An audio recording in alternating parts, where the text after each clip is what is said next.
ജീവിതത്തിന്റെ ഓരോ നിമിഷവും സ്നേഹോത്സവമാണ് എന്ന് ആയിരങ്ങളെ അനുഭവിപ്പിക്കുകയാണ് ക്രിസ്തുവിന് വേണ്ടി ജീവിതം സമർപ്പിച്ച പതിനായിരക്കണക്കിന് സമർപ്പിതരും വൈദികരും. സമർപ്പിതരുടെ ജീവിതയാനം അവതരിപ്പിക്കുന്ന സ്നേഹം സഹനം സന്യാസം എന്ന മനോഹരമായ ഈ സംവാദ വേദിയിലേക്ക് ഒരിക്കൽ കൂടി ഹൃദയപൂർവ്വം ഏവർക്കും സ്വാഗതം.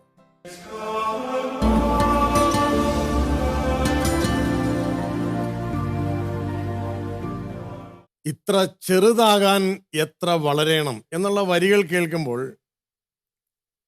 എല്ലാവരും ഓർക്കും വിശുദ്ധ കുർബാനയെ.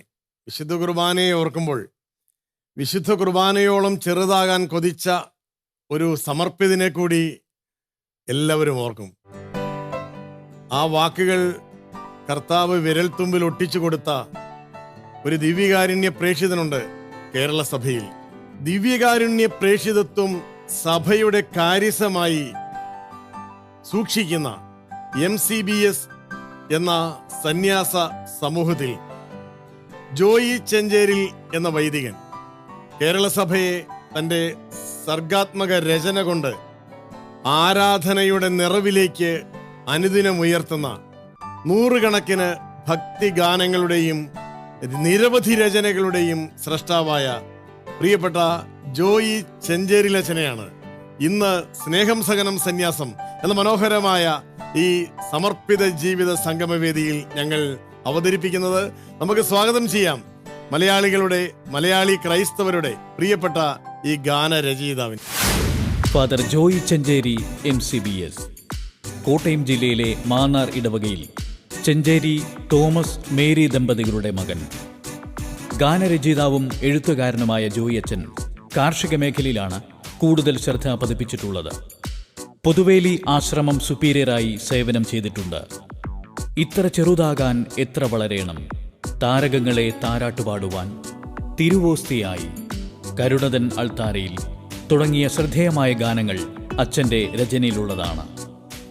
ഡൽഹി, റോം, തിരുവനന്തപുരം, മഹാരാഷ്ട്ര എന്നിവിടങ്ങളിൽ പ്രവർത്തിച്ചിട്ടുണ്ട്. കാരുണ്യമാസികയുടെ എഡിറ്ററാണ്. 12ഓളം പുസ്തകങ്ങൾ ജോയി അച്ഛൻ രചിച്ചിട്ടുണ്ട്. ഇപ്പോൾ 2 പുസ്തകങ്ങളുടെ രചനയിലാണ്.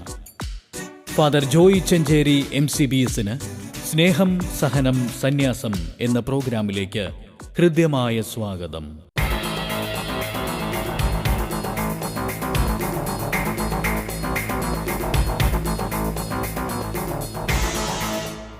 ഈ മുഖം പരിചിതമാണ് നമുക്കൊക്കെ. ഇദ്ദേഹത്തിൽ നിന്നും വിരചിതമായ അനവധിയായ ഭക്തിഗാനങ്ങൾ ഓരോ ദിവസവും ദേവാലയ ഗീതത്തോട് ചേർത്ത് ഏറ്റുപാടുകയും ആരാധനയിൽ ഉപയോഗിക്കുകയും ദൈവസായുജ്യം നേടുകയും ചെയ്യുന്നവരാണ് പതിനായിരക്കണക്കിന് മലയാളി ക്രൈസ്തവർ. സന്തോഷത്തോടെ ജോയി അച്ഛനെ നമുക്ക് സ്വാഗതം ചെയ്യാം ഒരിക്കൽ കൂടി ഈ വേദിയിലേക്ക്. ജോയി അച്ഛ, കൃത്യമായ സ്വാഗതം. ഇരിക്കാം.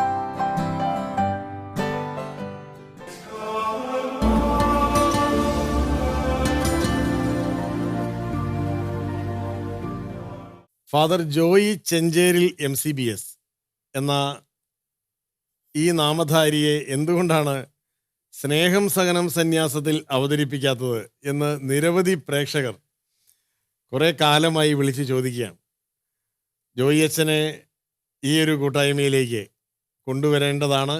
ജോയി അച്ഛനെ പോലെ ഒരു പ്രതിഭയെ നമ്മുടെ ഗുഡ്നസ് TVയിലൂടെ നമ്മുടെ വിശ്വാസ സമൂഹവും ഈ പൊതുസമൂഹവും അറിയേണ്ടതാണ്. പ്രിയപ്പെട്ട ജോയി അച്ഛന് അദ്ദേഹത്തിൻ്റെ MCBS സന്യാസ സഭാ പ്രവേശനം ഉൾപ്പെടെയുള്ള കാര്യങ്ങൾ നമ്മളോട് പങ്കുവയ്ക്കാനുണ്ട്. അദ്ദേഹത്തിൻ്റെ രചനാ വഴികൾ വികസിച്ച സർഗാത്മകതയുടെ വിശുദ്ധ നിമിഷങ്ങൾ നമ്മുടെ മുമ്പിൽ അവതരിപ്പിക്കാനുണ്ട്. നമുക്ക് ശ്രമിക്കാം സാഗൂതം ഈ സർഗപ്രതിഭയെ. ജോയിച്ച, അങ്ങയുടെ ജനനം, കുടുംബാംഗങ്ങൾ, സഹോദരങ്ങൾ, മാതാപിതാക്കളൊക്കെ ഒന്ന് പറയാം. എൻ്റെ വീട് മാന്നാർ കടുത്തുരുത്തി പഞ്ചായത്തിൽ മാന്നാർ കരയിലാണ് എൻ്റെ വീട്. ചാച്ചൻ, അമ്മച്ചി, ഞങ്ങൾ 6 മക്കളാണ്. ഞാൻ അതിലേറ്റവും ഇളയാള്. 4 സഹോദരങ്ങളാണ്. അതിലൊരു സഹോദരൻ കഴിഞ്ഞ ജനുവരിയിൽ മരിച്ചു. ചാച്ചനും അമ്മച്ചിയും നേരത്തെ തന്നെ സ്വർഗത്തിലേക്ക് പോയി. പിന്നെ എൻ്റെ സെമിനാരി പ്രവേശനം എന്ന് പറയുന്നത്, ഞാൻ അച്ഛനായിട്ട് 25 വർഷങ്ങളാകുന്നു. സെമിനാരി പ്രവേശനം 10ാം ക്ലാസ് കഴിഞ്ഞ ഉടനെ സെമിനാരിയിലേക്ക് പോയി. MCBS ദിവ്യകാരുണ്യ പ്രേക്ഷിത സന്യാസ സമൂഹത്തിൽ ചേർന്നു. അതിനുശേഷം വൈദിക പരിശീലനം പലയിടത്തായിട്ട്, അതിരമ്പുഴ, ആലുവ, കാഞ്ഞിരപ്പള്ളി, കോട്ടയം വടവാതൂർ, അങ്ങനെ പല സ്ഥലത്തായിട്ട് പരിശീലനങ്ങളൊക്കെ നടത്തി പൂർത്തിയാക്കി വൈദിക പട്ടം സ്വീകരിച്ചു. അങ്ങനെയാണ് എൻ്റെ വൈദിക ജീവിതത്തിൻ്റെ, എൻ്റെ ജനനത്തിൻ്റെ ജീവിതത്തിൻ്റെ ഒരു ചുരുക്കെഴുത്ത്. ഈ സന്യാസ പൗരോഹിത്യത്തിലേക്കുള്ള ആ ഒരു പ്രചോദനം എങ്ങനെയായിരുന്നു? അത് തികച്ചും ദൈവദാനം എന്ന് മാത്രമേ പറയാനുള്ളൂ. അതെങ്ങനെ, എവിടെ വെച്ച് എന്ന് ചോദിച്ചാൽ എനിക്ക് വ്യക്തമായ ഒരു ഉത്തരം അതിന് നൽകാനില്ല. 10ാം ക്ലാസ് കഴിഞ്ഞപ്പോഴേക്കും അങ്ങനെ ഒരു തീരുമാനം സ്വാഭാവികമായിട്ടും വന്നതാണോ? അതെ, 10ാം ക്ലാസ് കഴിഞ്ഞ് അതിനു മുമ്പാടെ പള്ളി തൊട്ടടുത്താണ്. മാന്നാർ കര എന്ന് പറയുന്നത് ഒരുപാട് ഈശ്വര വിശ്വാസത്തിൻ്റെ ഒരു ഈറ്റില്ലമാണ്. അവിടെ ഇങ്ങനെ പള്ളിമണികളും എല്ലാം കേട്ട് വളർന്ന് ആ രീതിയിൽ എല്ലാ നമ്മുടെ നാനാജാതി മതസ്ഥരോടൊപ്പം വളർന്ന് സ്നേഹത്തിൻ്റെയും ഐക്യത്തിൻ്റെയും ദൈവവിശ്വാസത്തിൻ്റെയൊക്കെ ഒരു വലിയ പശ്ചാത്തലം. ഫാമിലി എങ്ങനെ, കുടുംബത്തിൽ അത്രയേറെ പ്രാർത്ഥനയും ദൈവവിശ്വാസവും ഒക്കെ അത്രയേറെ ആഴപ്പെട്ട ഒരു കുടുംബം. ചാച്ചനും അമ്മയും കാണിച്ചു തന്ന വിശ്വാസത്തിൻ്റെ ഒരു സമർപ്പണ പാത, ഇതെല്ലാം ഒത്തിരിയേറെ എൻ്റെ ജീവിതത്തിൽ പ്രചോദനകരമാണ്. അതിൽ നിന്നാണ് തീർച്ചയായിട്ടും ദൈവവിളിയിലേക്ക് 10ാം ക്ലാസ് കഴിഞ്ഞപ്പോൾ അങ്ങനെ പ്രവേശിച്ചത്. എപ്പോഴും ദൈവാലയവും പള്ളിയും അൾത്താരയും മധുബഹയും വിശുദ്ധ കുർബാനയൊക്കെ അറിയാതെ തന്നെ മനസ്സിൽ അടിഞ്ഞു നിന്ന്, അതെ, പറ്റി നിന്ന ഒരു യാഥാർത്ഥ്യമാണ്. അങ്ങനെ ദൈവം വിളിച്ചു, ഞാൻ ഇവിടെ എത്തിയിരിക്കുന്നു. ആദ്യത്തെ പാട്ട് എഴുതുന്ന 2001 അവസാനം ഞാൻ കാലടിയിൽ ദിവ്യകാരുണ്യ ആശ്രമം എന്ന് പറയുന്ന ഞങ്ങളുടെ ഒരു ധ്യാന കേന്ദ്രമുണ്ട്. അവിടെ വെച്ചാണ് ആദ്യത്തെ പാട്ട് എഴുതുന്നത്. അത് മാതാവിനെ കുറിച്ചായിരുന്നു. കാരണം മരിയം വർഷമൊക്കെ കഴിഞ്ഞ ഒരു സമയം. അപ്പോൾ MCBS സമൂഹത്തിലെ മാതാവിനെ കുറിച്ചുള്ള ഗാനങ്ങൾ എല്ലാം കൂടെ ചേർത്തുകൊണ്ട് ഒരു കാസറ്റായിട്ട് അന്ന് ഇറക്കണം എന്നൊരാഗ്രഹം സഭയിൽ നിന്ന് വന്നപ്പോൾ മാതാവിനെ കുറിച്ചുള്ള പാട്ടുകൾ തടുത്തു കൂട്ടിയപ്പോൾ ഒരു കാസറ്റിൽ അന്ന് 8 പാട്ടുകളാണ്. അപ്പം അത്രയും തികയാതെ വന്നപ്പോഴാണ് ഞാൻ ഗാനമേഖലയിലേക്ക് വരുന്നത്. ഒരു എഴുത്ത് വഴികൾ ഈ സെമിനാരി പരിശീലന കാലത്ത് എന്തെങ്കിലും ഉള്ളിലുണ്ടെന്ന് എപ്പോഴെങ്കിലും തോന്നിയിരുന്നു? അറിയില്ല, കാരണം അതെല്ലാം ദൈവത്തിൻ്റെ ദാനമായിട്ട് കാണുന്നു. ഏത് നിമിഷമാണ് ഞാൻ എഴുതി തുടങ്ങിയത് എന്ന് ചോദിച്ചാൽ എനിക്കറിയില്ല. ഒരുപക്ഷെ ഇങ്ങനെ ഒരു സാഹചര്യം വന്നപ്പോഴാണ് ഒരു എഴുത്തിൻ്റെ മേഖലയിലേക്ക്. അതിനു മുമ്പ് എഴുതിയിട്ടില്ല? ഇല്ല. ഈ സെമിനാരി കാലങ്ങളിലൊന്നും പാട്ടെഴുത്തുകാരനല്ല? ഇല്ല. ഞാൻ പാട്ടെഴുത്തുകാരനോ പാട്ടുകാരനോ അറിയപ്പെട്ടിട്ടില്ല.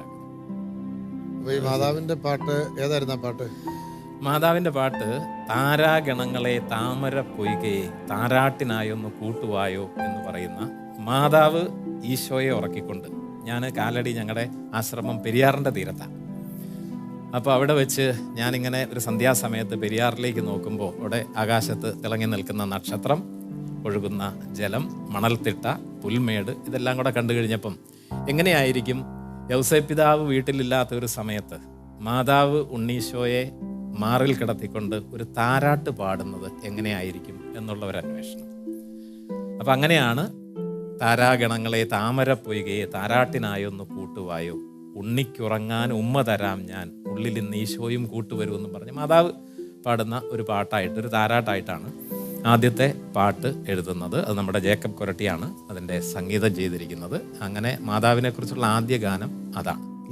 നല്ല താളബോധമാണ്, നല്ല വരികൾക്ക് നല്ല താളബോധമാണ് അച്ഛൻ. അത് ആദ്യത്തെ വരിയിൽ തന്നെ, ആദ്യത്തെ പാട്ടിൽ തന്നെ ആ ഒരു താളബോധം ഉണ്ടെങ്കിൽ അച്ഛൻ നേരത്തെ എഴുതേണ്ടതായിരുന്നു എന്നുള്ളതിൻ്റെ ഒരു സൂചനയാണ്. എല്ലാത്തിനും ഓരോ സമയം. അതെ, എല്ലാത്തിനും ഓരോ സമയമുണ്ട് അല്ലേ? അതാണല്ലോ. പിന്നീട് ചെഞ്ചേരി അച്ഛൻ എന്നുള്ള പേര് ഒരു 2004 കൂടി കേരളത്തിൻ്റെ സംഗീത മേഖലയിൽ വളരെ പ്രശസ്തമായത് ഒരു വെളിപ്പാടകലെ എന്ന അച്ഛൻ്റെ ഒരു CD ആയിരുന്നു.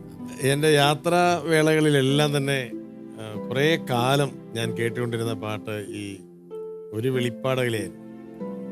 അപ്പം വീണ്ടും വീണ്ടും കേൾക്കാൻ കൊതിപ്പിക്കുന്ന, അച്ഛന് ഒരു തുടക്കക്കാരനാണ് എന്നൊരിക്കലും തോന്നിപ്പിക്കാത്ത രീതിയിലുള്ള പാട്ടുകളായിരുന്നു. അതിനകത്ത് തന്നെ നമ്മുടെ തിരുവോസ്തിയായ എന്നിൽ അണയും, അല്ലേ, സ്നേഹം ദൈവസ്നേഹം. ഒരുപക്ഷെ കേരളത്തിലെ ക്രൈസ്തവ ഗാന ശാഖയിൽ അല്ലെങ്കിൽ ആ ഒരു വഴികളിൽ പുതിയൊരു ഒരു ഈണം, ഒരു ഈണം, പുതിയൊരു ട്രെൻഡ്, ഒരു എഴുത്ത് ശൈലി, എഴുത്ത് ശൈലി, അതും വളരെ ബിബ്ലിക്കലി ബേസ്ഡ് ആയിട്ടുള്ള അല്ലേ, വചന അച്ഛൻ ഈ ദിവികാരുണ്യ ഭക്തനായതുകൊണ്ട്, ദിവികാരുണ്യ സഭയായതുകൊണ്ട് വിശുദ്ധ കുർബാനയോടുള്ള ആ ഒരു ധ്യാനമാണ് അച്ഛൻ്റെ പാട്ടുകളിൽ മുഴുവൻ വരുന്നതെന്നാണ് എനിക്ക് തോന്നിയത്.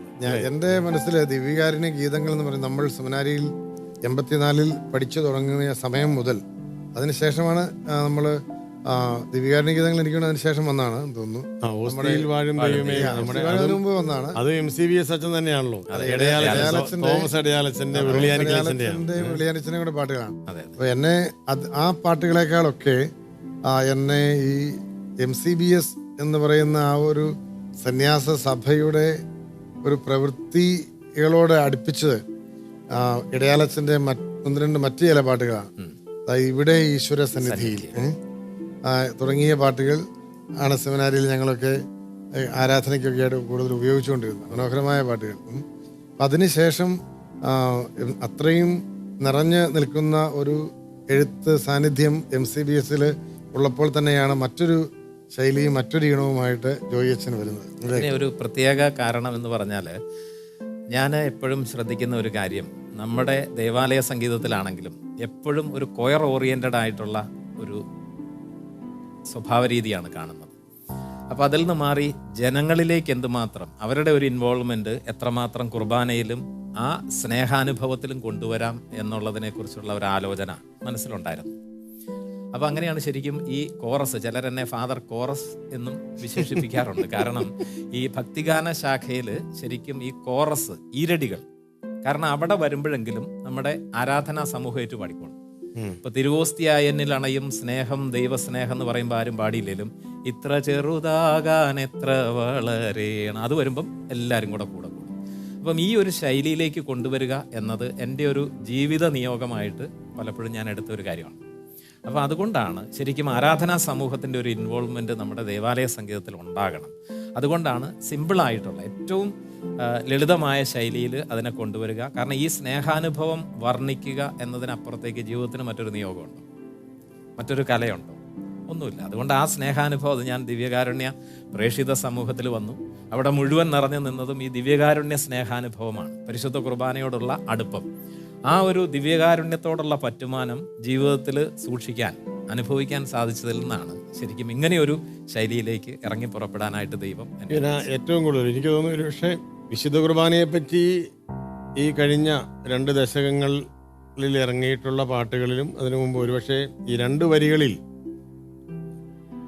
പരിശുദ്ധ കുർബാനയുടെ ആ സത്ത വിശുദ്ധ കുർബാന പോലെ തന്നെ ഏറ്റവും ചുരുക്കി അവതരിപ്പിച്ചിരിക്കുന്ന വരികൾ അച്ഛൻ്റെ ഈ ഒരു 2 വരികൾ തന്നെയാണ്. ഒരു പക്ഷേ അതിനപ്പുറത്ത് അത്രയും അങ്ങനെ ഒരു നല്ല പാട്ട്. നമ്മുടെ മെത്രാന്മാർ പലരും, പിതാക്കന്മാർ പലരും പറഞ്ഞിരിക്കുന്ന ഒരു കാര്യം, 2000 വർഷങ്ങൾ കൊണ്ട് ദിവ്യകാരുണ്യത്തെക്കുറിച്ച് സഭ എന്ത് പറയാൻ ആഗ്രഹിച്ചോ അത് മുഴുവൻ ഈ 2 വരിയിലുണ്ടെന്നാണ് പല. തീർച്ചയായിട്ടും. അല്ല, അതൊരു നല്ല അല്ല, ഞാനും എത്രയോ പേര് ആ പാട്ടുകൾ പാടുന്നു. ഏത് സ്ഥലത്ത് ചെന്ന് കഴിഞ്ഞാലും ആ പാട്ട് കേൾക്കുന്നു. കേരളത്തിനകത്തും പുറത്തും ചെല്ലുമ്പോഴെല്ലാം നമ്മുടെ ഈ പാട്ട് കേൾക്കുകയാണ്. അപ്പം ജനങ്ങൾക്ക് വിശുദ്ധ കുർബാനയെപ്പറ്റി മനസ്സിലാക്കാൻ ഈ സംഗീതം അല്ലെങ്കിൽ ഗാനം എന്ന മാധ്യമം ഒരു ഉപകരണമാക്കി മാറ്റുകയായിരുന്നു, അല്ലേ? അച്ഛൻ്റെ എഴുത്ത് അത്തരത്തിലുള്ള ഒരു നിയോഗം നിറവേറ്റുന്നു. അത്രയും ആളുകളെ പ്രചോദിപ്പിച്ച തിരുവോസ്തിയ എന്ന പാട്ട് ഒന്ന് പാടി നോക്കി. തിരുവോസ്തിയായെന്നിലണയും സ്നേഹം ദൈവസ്നേഹം അകതാരിലലിയാൻ വരുന്നു സ്നേഹം എൻ്റെ ഈശോ ഇത്ര ചെറുതാകാൻ എത്ര വളരേണം ഇത്ര സ്നേഹിക്കാനെന്തു വേണം ഇത്ര ചെറുതാകാൻ എത്ര വളരേണം ഇത്ര സ്നേഹിക്കാനെന്തു വേണം. മനോഹരമാണ്. ബാക്കി വരികൾ എങ്ങനെയാണെന്ന് വെച്ചാൽ, ദ്രോഹിച്ച നാവിലല്ലേ നാഥൻ, അതെ, സ്നേഹത്തിൻ കൂദാശ. ഈ വരികളൊക്കെ കയ്യിലല്ലേ. അതാണ് അതിൽ ഇപ്പോഴത്തെ കാലത്ത് പാട്ടുകൾ ഇങ്ങനെ ആഴ്ചയിൽ ഇറങ്ങിക്കൊണ്ടിരിക്കുകയാണ്. അപ്പോൾ അതിൻ്റെ എല്ലാം മുകളിൽ ഈ വരികൾ ഇങ്ങനെ മനസ്സിൽ ഒട്ടിക്കിടക്കുകയാണ് എല്ലാവരുടെയും. ഇപ്പോഴത്തെ പാട്ടുകളുടെയൊക്കെ വരികൾ ആർക്ക് കാണാതെ അറിയാം? ആരെങ്കിലും പുതിയ പാട്ട് കാണാതെ പഠിക്കാൻ അതായത് ഞാനതിനെ കാണുന്നത് നമ്മുടെ 80കളിൽ നമ്മുടെ തരങ്കിണിയുടെ ഗാനങ്ങൾ അതെ ആയിരക്കണക്കിന് ആളുകൾ, കാരണം അത് മാത്രമേ ഉള്ളൂ. ദാസേട്ടന്റെ സ്വരമാധുരിയിൽ ഒരു ഗാനം വർഷത്തിൽ നവംബർ ഡിസംബർ ആകുമ്പോഴേക്കും കേൾക്കാൻ പറ്റുന്നു എന്ന് പറയുന്ന അതിനുവേണ്ടി കാത്തിരിക്കുകയാണ് കേരളം, ലോകം മുഴുവനുള്ള മലയാളി ക്രൈസ്തവർ. അപ്പോൾ ആ കാസറ്റാണ്. അപ്പോൾ ആ കാസറ്റ് വാങ്ങി ദേവാലയത്തിലിടുന്നു. അപ്പോൾ നമ്മൾ ക്രിസ്മസ് ആകുമ്പോഴേക്കും നമ്മുടെ വീട്ടിൽ നിന്നും വല്ലപ്പോഴും ഒക്കെ ഇങ്ങനെ പള്ളിയുടെ ഇങ്ങനെ വലിയ സ്പീക്കറിലൂടെ കോളാമ്പിയിലൂടെ ഇങ്ങനെ മല ഓരങ്ങളിലൂടെ ഇങ്ങനെ ഒഴുകി വരുന്ന ചില ശീലുകളിൽ ഈ പുതിയ ചില ഈണങ്ങൾ നമ്മൾ അറിയാതെ കാണുമ്പോൾ ഇതാ പുതിയൊരു കാസറ്റ് അച്ഛൻ മേടിച്ചിട്ടുണ്ട് എന്ന് നമ്മൾ തിരിച്ചു. അപ്പോൾ അത് കേൾക്കാനായിട്ട് ഞങ്ങൾ വീടിനടുത്തുള്ള പാറയുടെ മുകളിലും സൈഡിലും മരത്തിന് മുകളിലൊക്കെ കയറി ഇരുന്നിട്ടുള്ള ഓർമ്മകൾ ഞങ്ങളുടെ മനസ്സിലുണ്ട്. അപ്പോൾ പുതിയൊരു പാട്ട്, അപ്പോൾ ആ പാട്ട് എല്ലാ ദിവസവും രാവിലെ 5:30 കേട്ടിരുന്നു. പിന്നീടാണല്ലോ കോടതി ക്രൈസ്തവരുടെയും ഹൈന്ദവരുടെയും ഒക്കെ ആരാധന, ഈ സായാഹ്ന ആരാധന, പ്രഭാത ഗാനങ്ങളൊക്കെ ഒരു പരിധിവരെ ശബ്ദ മലിനീകരണത്തെ പറഞ്ഞുകൊണ്ട് ഒഴിവാക്കുകയും ഒക്കെ ചെയ്തത്. അപ്പോൾ എന്തായാലും ആ ഒരു കാലം അത് കേൾക്കാനായിട്ടുള്ളൊരു സൗഭാഗ്യം നമുക്കുണ്ടായിരുന്നു. അപ്പം അത് അറിയാതെ മനുഷ്യൻ കാണാതെ പഠിച്ചുകൊണ്ടേയിരുന്നു. അപ്പം അങ്ങനെയാണ് നമ്മുടെ ക്രിസ്മസ് ഗാനങ്ങളും മറ്റുമെല്ലാം ഒരു കാലഘട്ടത്തിൽ 80കൾ തുടങ്ങി ഇങ്ങനെ മനുഷ്യൻ്റെ മനസ്സിൽ നിറഞ്ഞു വരുന്നത്. അപ്പം അതിനുശേഷം ഒരു 2000-ന് ശേഷം ആളുകൾ ഏറ്റവും കൂടുതൽ ഏറ്റുപാടിയ പാട്ടുകളിൽ ഒന്ന് ഈ തരങ്ങിണി പാട്ടുകൾക്ക് ശേഷം, ദാസേട്ടന്റെ പാട്ടുകൾക്ക് ശേഷം ഈ ഒരു ഗാനത്തിന്റെ മറ്റ് പ്രധാന പ്രശസ്തമായ പാട്ടുകൾ ഏതൊക്കെയായിരുന്നു?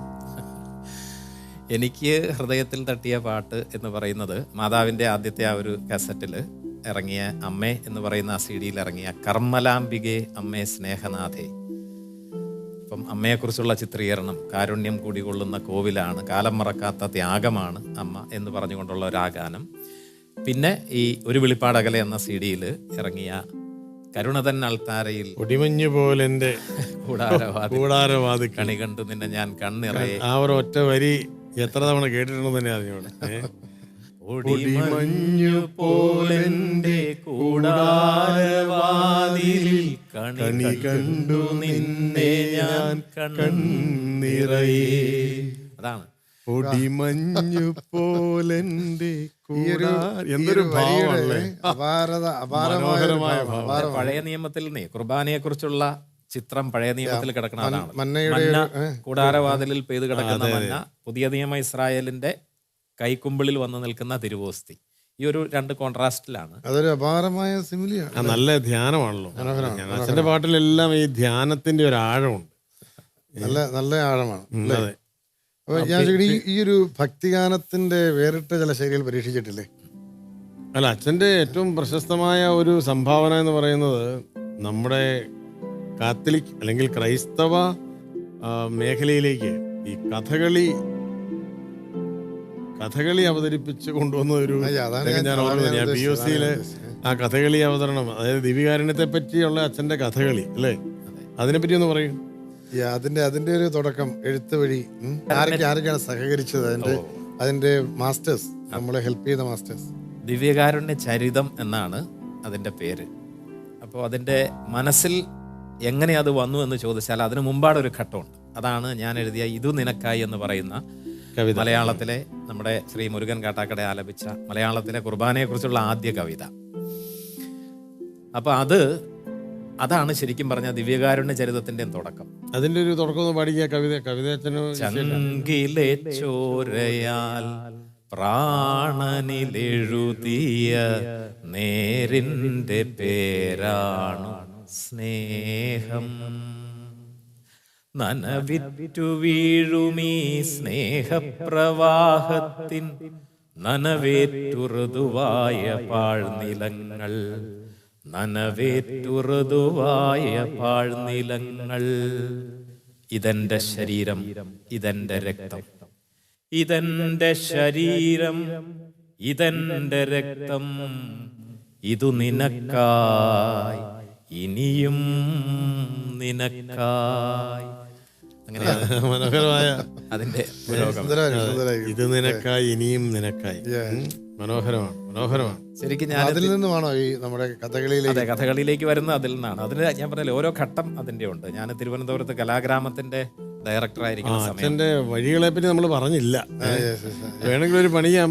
ഈ കഥകളിയിലേക്ക് പോകുന്നതിന് മുമ്പ് അച്ഛൻ ഈ പൗരോഹിത്യ സ്വീകരണത്തിന് ശേഷം ഇങ്ങനെ ഒരു രീതിയിലേക്ക് വളരാൻ തുടങ്ങിയ ആ ഒരു കാലഘട്ടത്തെ കൂടി ഒന്ന് പറയാം. ആ കാലഘട്ടം എന്ന് പറഞ്ഞാലേ, ശരിക്കും പറഞ്ഞാൽ ഈ കുർബാന ദിവ്യകാരുണ്യം നമുക്ക് നൽകുന്ന ആ ഒരു പറ്റുമാനം, അത് ഹൃദയത്തിലും മനസ്സിലും ദൈവം തന്ന ദാനം, അത്രയേ ഉള്ളൂ. അതിങ്ങനെ ഒരു വേവായിട്ട് എപ്പോഴും മനസ്സിൽ കിടന്നു. ഏതെല്ലാം തരത്തിൽ ഈ സ്നേഹം എന്നല്ല, ആ വാക്കിനേക്കാൾ ഉപരി പ്രേമമാണ്, പ്രഹർഷേണയുള്ള ആത്മാർപ്പണമാണല്ലോ. അർപ്പിച്ചനശ്വരമാകുന്ന ഒരു സ്നേഹത്തിനാണല്ലോ നമ്മൾ പ്രേമം എന്ന് പറയുക. അപ്പം ആ ഒരു പ്രേമ വിചാരത്തെ എങ്ങനെ സമൂഹത്തിലേക്ക് കൊണ്ടുവരാം, പ്രത്യേകിച്ച് ആരാധനാ സമൂഹത്തിലേക്ക്?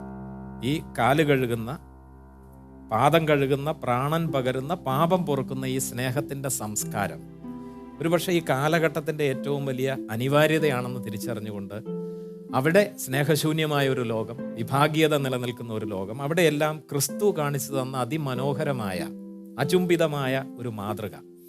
അപ്പോൾ അതിനെ പിഞ്ചെല്ലുക എന്നത്, പക്ഷെ അത് എത്രമാത്രം സാധാരണക്കാർക്ക് പ്രാപ്യമാണെന്നുള്ളൊരു പല വിചാരം, അത് പലപ്പോഴും എന്നെ അലട്ടിയിരുന്നു. അതുകൊണ്ടാണ് പാട്ട് കഴിഞ്ഞപ്പോൾ കവിതയിലേക്ക് ഞാൻ ചൂടുമാറിയത്. പലരും ആ സമയത്ത് തന്നെ നിരുത്സാഹപ്പെടുത്തിയത് ഓർമ്മിക്കുന്നുണ്ട്. കാരണം പാട്ട് പോലും ഇവിടെ വിജയിക്കാത്ത ഒരു കാലത്ത് എങ്ങനെയായിരിക്കും കവിത വിജയിക്കുന്നത്?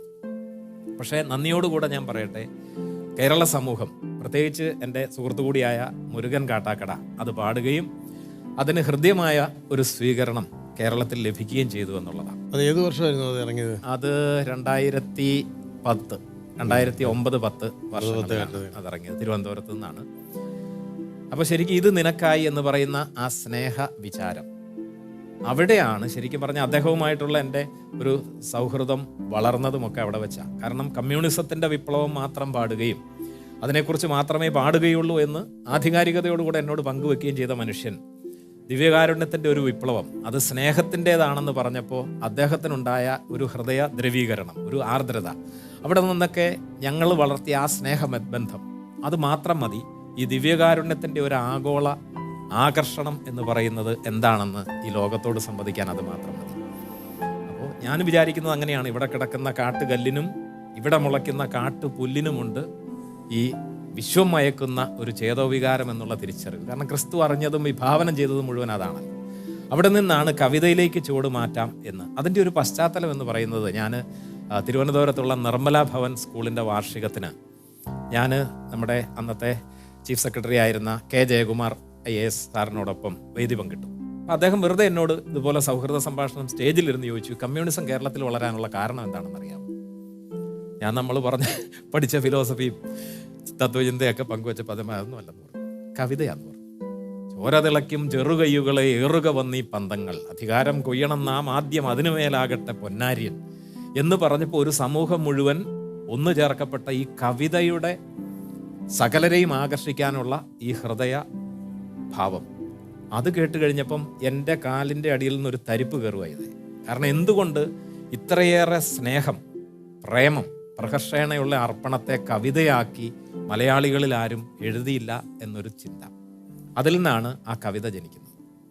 അതിൻ്റെ അവസാന ഭാഗം ഇങ്ങനെയാണ്: ഒരു ചെറുകാറ്റിൽ പറക്കുവാൻ പോന്നൊരീ ഗോതമ്പപ്പത്തുണ്ടിൽ പല കൊടുങ്കാറ്റൊടുക്കിയോനുണ്ടെന്ന നേരിൽ നനയുക. ഒരു ചെറിയ കാറ്റിൽ പറക്കാൻ പോന്ന ഗോതമ്പപ്പത്തിന്റെ തുണ്ടിൽ കൊടുങ്കാറ്റുകൾ ഒടുക്കിയോനുണ്ടെന്നുള്ള തിരിച്ചറിവ് മാത്രം മതി ഈ കാലഘട്ടത്തിന്റെ കെടുതികളെയും കൊടുങ്കാറ്റുകളെയും കോലാഹലങ്ങളെയൊക്കെ അതിജീവിക്കാൻ എന്ന് അന്നും ഇന്നും ഞാൻ ഉറച്ചു വിശ്വസിക്കുന്നു. അങ്ങനെ ആ കവിത ജനിച്ചു. പിന്നീട് എൻ്റെ അടുത്ത ഒരു ഘട്ടം എന്ന് പറയുന്നത് ഈ കവിതയെ എങ്ങനെ ആവിഷ്കരിക്കാം. വെറുതെ കവിത പാടി അവസാനിപ്പിക്കുക മാത്രമല്ല, അതെങ്ങനെ ആവിഷ്കരിക്കാം എന്നുള്ള ഒരു അന്വേഷണം മനസ്സിലിട്ടിരുന്നു. അങ്ങനെയാണ് സഭ എന്നെ വിദ്യാജ്യോതിയിൽ, ഡൽഹിയിൽ വിദ്യാജ്യോതി ജെസ്യൂട്ട് ഇൻസ്റ്റിറ്റ്യൂട്ടിൽ ദിവ്യകാരുണ്യത്തെക്കുറിച്ച് ലൈസൻഷിയേറ്റ് എടുക്കാനായിട്ട് വിട്ടത്. അപ്പോൾ അവിടെ വെച്ച് ശ്രീലങ്കൻ തിയോളജിയൻ അലോഷ്യസ് പിയറീസിൻ്റെ ഒരു സെൻറ്റൻസ്, അന്ന് എൻ്റെ ഗൈഡായിരുന്ന ജിസ്പേർട്ട് സോക്ക് ജെസ്യൂട്ട് അച്ഛൻ, സ്പാനിയാക്കാണ്, അച്ഛൻ പറഞ്ഞത് ഞാൻ ഓർക്കുകയാണ്. അതായത് അലോഷ്യസ് പീറീസ് എന്ന് പറയുന്ന ദൈവശാസ്ത്രജ്ഞൻ പറഞ്ഞു, the church of India has not yet been baptized in the waters of India. അത് എൻ്റെ ഉറക്കം കെടുത്തി. അപ്പം ശരിക്കും സംസ്കാരത്തിൽ ഊന്നി നിൽക്കുന്ന, സംസ്കാരത്തിലൂടെ സംവേദനം ചെയ്യപ്പെടുന്ന ഒരു വിശ്വാസത്തിൻ്റെ തലം ഇവിടെ വളർന്നു വരണം. നമ്മളാരും അന്യരല്ല, എല്ലാവരും ഒന്നു ചേർന്ന് ജീവിക്കുന്നു. ഇത്രയും വിശ്വമാനവികതയുടെ വ്യക്തിത്വമായ ക്രിസ്തുവിനെ എങ്ങനെ നമ്മൾ ക്രൈസ്തവർ മാത്രമല്ല, കത്തോലിക്കർ മാത്രം ദേവാലയങ്ങളിൽ മാത്രം ഒതുക്കി വെക്കേണ്ട ഒരാളല്ല. അപ്പം അത് സംസ്കാരത്തിൻ്റെ തലങ്ങളിലേക്ക് ഇറങ്ങണം. ആ ഒരു അന്വേഷണമാണ് സംസ്കാരത്തിൻ്റെ സംസ്കാരമായ ഈ കഥകളി എന്ന് പറയുന്ന രാജാക്കന്മാരുടെ കലയും കലയുടെ രാജാവുമായ കഥകളി എന്ന് പറയുന്ന ഒരു സംവിധാനത്തിലേക്കും അതിൻ്റെ ഒരു സാധ്യതയിലേക്കും എൻ്റെ ചിന്തയെ തിരിച്ചുവിട്ടത്. പിന്നീട് എപ്പോഴോ എനിക്കറിയില്ല എങ്ങനെ ഞാൻ കോഴിക്കോട് വെൺമണി ഇല്ലത്ത് രാധാമാധവൻ എന്ന് പറയുന്ന ആ വലിയ വ്യക്തിത്വത്തിൻ്റെ അടുക്കൽ ഞാൻ വന്നെന്ന്. കാരണം ആട്ടക്കഥ എഴുതാൻ അവർക്ക് പരിചയമുണ്ട്, അവരതിൻ്റെ ആളാണ്. അപ്പോൾ അവിടെ ഞാൻ വന്നു, ഈ വെൺമണി ഇല്ലത്ത് കയറി ചെന്നു. അവർക്ക് അത്ഭുതമായിരുന്നു. അത് ഒരു കത്തോലിക്ക പുരോഹിതൻ കഥകളി എന്ന ആവശ്യവുമായിട്ട് ഒരു ഇല്ലത്ത് വന്നിരിക്കുന്നു. ഈയിടെ ക്രിസ്തുവിൻ്റെ വേഷം, അന്ന് അതിനെക്കുറിച്ചൊരു ഒരു പ്രഭാഷണം നടത്തിയത് നമ്മുടെ ഡോക്ടർ ഡി ബാബുപോൾ IAS സാറാണ്. അദ്ദേഹത്തിൻ്റെ സ്മരണയ്ക്ക് മുമ്പിൽ ആദരാഞ്ജലി. അദ്ദേഹം അന്ന് പറഞ്ഞൊരു കാര്യമുണ്ട്. എന്തുകൊണ്ടാണ് പീലാത്തോസും ക്രിസ്തുവും രണ്ട് രാജ്യങ്ങളെ പ്രതിനിധീകരിക്കുന്ന ആ വ്യക്തിത്വങ്ങളിലൂടെയാണ് ഈ കഥകളി പുരോഗമിക്കുന്നത്, ഇതിൻ്റെ രംഗങ്ങൾ പുരോഗമിക്കുന്നത്. അപ്പോൾ ഈ രണ്ട് പീലാത്തോസ് വെച്ചുകെട്ടും എല്ലാം ഉണ്ട്, എല്ലാ വേഷവിധാനങ്ങളോടും കൂടെ ഒരു രാജാവിൻ്റെ പ്രൗഢിയോടുകൂടെ തന്നെയാണ് നിൽക്കുന്നത്. അത് നൽകുന്ന അന്ന് നമ്മുടെ ശ്രീ വേണു നാഗവള്ളിയുടെ ജ്യേഷ്ഠൻ അന്ന് ഈ കഥകളി കാണാനുണ്ടായിരുന്നു. അദ്ദേഹം എനിക്ക് പേഴ്സണലായിട്ടൊരു കുറിപ്പ് എഴുതിയത് ഓർക്കുകയാണ്. POCയിൽ ഈ കഥ അരങ്ങേറിയ സമയം ക്രിസ്തു ശിഷ്യന്മാരുടെ പാദം കൈവെള്ളയിലെടുത്ത് ചുംബിക്കുന്ന ആ രംഗം കണ്ടപ്പോൾ കണ്ണുനീര് ഞാൻ പോലും അറിയാതെ അടർന്നു വീണു എന്ന് പറയാം. അപ്പോൾ ഇത്രയേറെ ഹൃദയ ദ്രവീകരണമുള്ള ബിംബങ്ങളും കാഴ്ചപ്പാടുകളും. ഞാൻ എന്ന് പറയുന്ന ഒരു കാര്യം, നമ്മുടെ ഗാനങ്ങളിലൊന്നും ബിംബകൽപ്പനകൾ ഇല്ല എന്നുള്ളതാണ്. ഒരുപക്ഷെ നിങ്ങൾക്ക് പൂജ്യമായിട്ട് സ്മരിക്കാം നമ്മുടെ ആബേലച്ചനെയൊക്കെ. കാരണം എത്ര വിണ്ടുണങ്ങി വരണ്ട മാനസം കണ്ട വിണ്ണിൻ തടാകമേ എന്നൊക്കെ എഴുതാൻ സാധിക്കുന്ന ബിംബങ്ങൾ കൊണ്ട് കാവ്യം മെനയുന്ന ഒരു സംസ്കാരം നമുക്ക് നഷ്ടമായി. ഇതെവിടെയോ നമുക്ക് നഷ്ടമായി. കാരണം കവിത്വമുള്ളവരല്ല ഈ പാട്ടെഴുതുന്ന പലരും. അവര് പാട്ടെഴുതുക, ഒരു തമ്പനയിലിൽ ഫോട്ടോ വരുത്തുക, അങ്ങനെ ആഴ്ചയിൽ പ്രൊഡ്യൂസ് ചെയ്തുകൊണ്ടേയിരിക്കുക. അങ്ങനെ ഒരു രീതിയിലേക്ക് നമ്മുടെ എഴുത്ത് മാറി. നമ്മുടെ സംസ്കാരത്തിന്റെ ഒരു ചൊല്ലുണ്ടല്ലോ, നാ ഋഷി നാ കവി. കവിയല്ലാത്തവൻ, ഋഷിയല്ലാത്തവൻ കവിയല്ല എന്നുള്ളതാണ്. അപ്പൊ ശരിക്കും ആ ഒരു കാവ്യ ബിംബകൽപ്പനകളിലൂടെയുള്ള ഒരു കവനം, പ്രാർത്ഥനയാണ് അല്ലേ? അതൊരു തീർച്ചയായിട്ടും ധ്യാനം. അതാണ് ധ്യാനമാണ്.